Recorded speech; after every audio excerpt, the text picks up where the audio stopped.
Hey guys, so in this video, I'm gonna be discussing my favorite restaurant layout.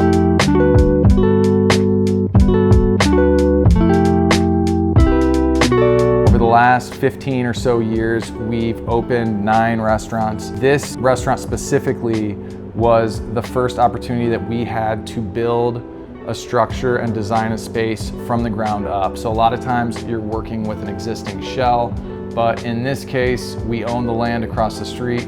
We were originally in this space right here. It was 3,200 square feet, and we were able to make build a 5,000 square foot building across the street on land that we owned to best suit our needs and counteract some of the issues that we were having with just the tighter space.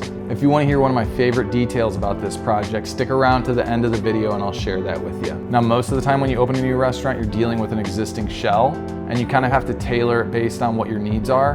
But this was a unique opportunity for us to build something from the ground up and really tailor it to what our needs were. So now I'm going to get into some of the issues that we were facing that led us to decide to build this new structure. The first issue that we were facing was a lack of parking. Now at the time we were sharing a parking lot with another business, so we were always fighting over parking, and we did own the land across the street, like I said, so we would add gravel to this little gravel lot that we made, and every year it seemed like we were adding more and more gravel just for supplemental parking. So that was one of the main reasons that kind of told us, hey, it may be time to go through with this project. Another issue we were facing was the lack of waiting space. So this was our waiting area. It might be kind of hard to see, but it was really tight, really congested. In the wintertime, when people didn't want to wait outside, everyone would kind of be piled in right up front. So it was not comfortable. And we were a high volume restaurant that was doing a ton of business on the weekends, and we really needed more space for people to feel comfortable so that they could justify waiting longer on the weekends. Another issue we faced was our walk-in cooler for the restaurant was outside. It made it difficult for our cooks and our support staff to go outside anytime they needed something. It wasn't really convenient to get to. That was something that we definitely wanted to address on this new project. Another issue that we wanted to address was the fact that there was no employee restroom. Now, typically this is a luxury for restaurants. Most restaurants don't have employee restrooms, but again, based on the nature that we were very high volume at the time, and we still are, we wanted to have employee restrooms, so during really busy shifts, it would be convenient for a cook to jump off the line for a minute, go to the restroom, come right back and get back into the action. Along the same line of restrooms, we only had single person restrooms at the time. It was in the back of the dining room, so there would always be like a line waiting to get into the restroom. It was kind of a bottleneck. It was hard for servers and bussers to kind of get around people waiting in line. It was like the restroom was on display. We kind of wanted the restroom to be hidden, easy to get to, multiple stalls so that we could service as many people as possible. Another issue for us was a really small kitchen space. We had about a 15-foot hood, very small prep area, very small dry storage and dish area and server station. Everything was really tight. So we wanted to open that up. Another problem was the fact that we didn't have an office for our managers. It's really important for your managers to be able to have a space where they can do their scheduling and planning. They will have some computer work. Ideally, you don't want them sitting at a computer all day long, but they do have some things that they need to get to on a computer. So having a conveniently located office space for your managers was important to us. Another issue we were having was the location of the dish pit. So it was kind of in the back of the kitchen, just made it to where there was unnecessary steps for our bussers to get dirty plates back to the dish area. So we wanted that more conveniently located. Something we also wanted to address was the lack of private space. So this is a breakfast and lunch restaurant that I'm talking about. So we don't have a lot of private events, but it's nice to be able to have a private space that can be used for baby showers or business luncheons that can kind of be an extension of the dining room and mainly opened up, but also can be closed off if there is a need for private space. And then the last issue that we were facing was our dumpster area. So our dumpster area was on the other side of the parking lot, and anytime a cook or a dishwasher or someone needed to take garbage out to the dumpster, they would be in full view of customers coming into the restaurant. It just didn't look good. So that was something that we wanted to address as well. So this was really an opportunity for us to go from 112 seats to 160 seats. And we felt by adding that amount of seats would allow us to be able to do even more volume and put us in a strong position to be able to make our note payment every month to the bank. So now I'm gonna walk you through our drawings on this project and show you what we did to address some of these issues that I've been talking about. Right off the bat, you're gonna see our entrance right in here. So we've got a nice vestibule area, a nice big vestibule with an L shape. This allows wind to not just blow right into the restaurant if you have kind of an L shape to that entrance. And being in a market where it is cold in the winter and it does get gusty and very windy, we thought that this was gonna help make it more comfortable inside the restaurant. And then you can see a nice big waiting area with plenty of seating options to make it comfortable for our guests if it was gonna be a long wait to get a table. And then we've got the restrooms for the guests right here. It is separated by this wall, so you don't really see the restrooms, but they're very conveniently located. It's right by the entrance. You don't have people walking through the restaurant just to get to the restrooms. So now we've got this host stand or cashier stand. For this concept, all of the customers will pay as they leave as opposed to servers giving them their check and then paying at the table. This allows us to turn the tables faster. We don't do this in all of our concepts, but for a breakfast and lunch concept, it works. We also have a takeout counter. So any to-go orders that are placed, those transactions can be processed separately. So if there's a long line of people waiting to cash out, someone getting a to-go order can just walk right up and pay their tab and get their to-go order, and it's right off of the kitchen, which is very convenient. We also decided to add a breakfast counter. It's not a bar, so kids are allowed to sit here. We were thinking about like a parent and a child coming in, dining by themselves.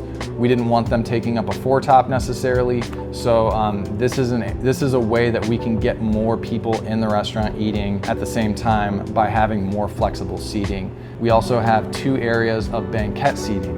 You can't really see it on this plan, but right here and in the private room right here, we have two large banquettes.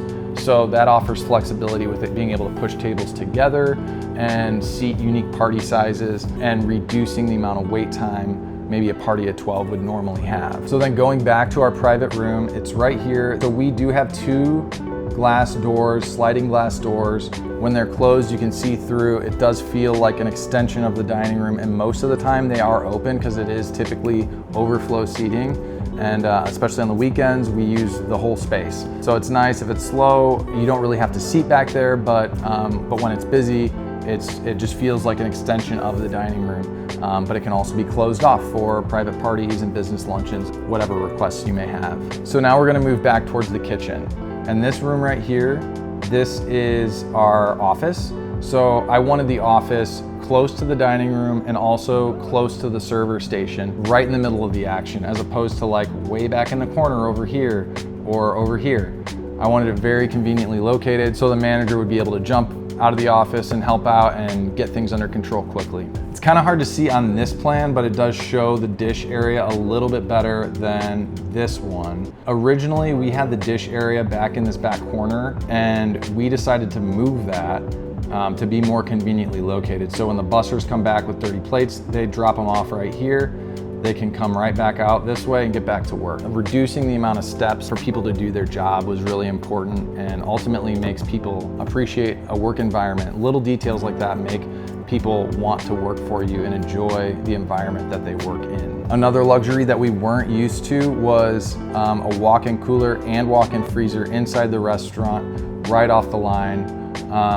You can't really see it on this plan, but the freezer's right here and the cooler is right here. If your kitchen line is right here and your prep area is right here, it's just a few steps to jump into the cooler or the freezer. If you're running out of product in the middle of the service, it's easy to jump in and grab some items and get back to work. Another thing we addressed was adding an employee restroom. So right back here, we put an employee restroom, like I talked about in the beginning of the video, something that not many of our other restaurants have, but for a busy location, it is essential. So if someone's cooking on the line and they gotta go to the restroom, they can jump right off. They know no one's gonna be in there, no customers that they have to wait on to get out of the restroom.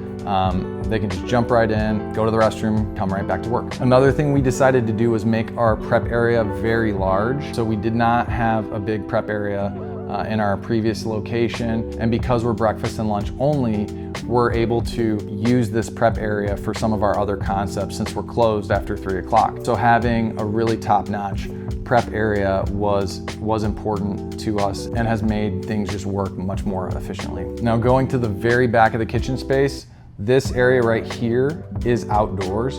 So this is our dumpster area, which is very convenient for our support staff to be able to throw garbage away without customers seeing that garbage. It's gated off right here, so the garbage truck will just back right in, open the gate, dump the dumpster, and be on their way. And this is a little outdoor corridor that employees can use for when they come to work, or if they're taking a smoke break. A lot of people in the restaurant industry do smoke, so having kind of a private area where they can do that that's not visible to customers was also a big win for us. And then the last thing was this room right here is a utility room.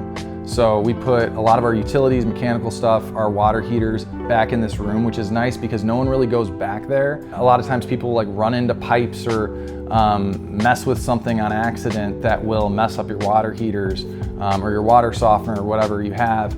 And then you've got to make a service call. And so it's nice just having that stuff tucked away in a closed room, and it avoids us from running into potential issues. So now one of my favorite things that we added to this project that most restaurants don't have is this drive up drop off lane. So a lot of our customers are a little bit older and they appreciate being able to just get dropped off and not have a long walk from the very back of the parking lot over here. So it's really convenient, and in my opinion, little things like that make it very top of mind for people to keep coming back just because it's so convenient. So if you like this type of content and you find this helpful, like this video, subscribe to our channel so I know to keep making more videos just like this. As always, thanks for watching. We'll see you next time.